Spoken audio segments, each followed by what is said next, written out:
How clean does their CRM data have to be before it's actually useful for AI? No, it's a great question.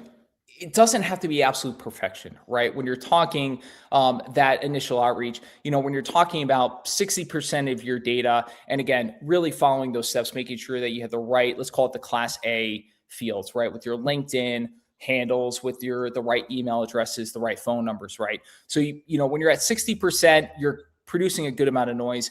If you're reaching those thresholds upwards of like 75, 85% on those critical data points, again, making sure that you've got those class A fields in place, but also making sure they get the right consent and opt-ins appropriately. If you're around 85%, you're usually pretty operational, right? You want to make sure that obviously leveraging that, those particular fields.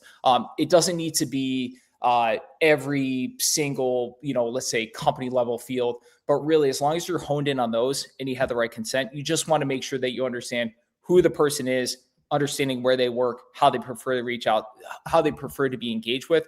And then again, just making sure that that's solid. And once you reach that confidence level, you're doing pretty well.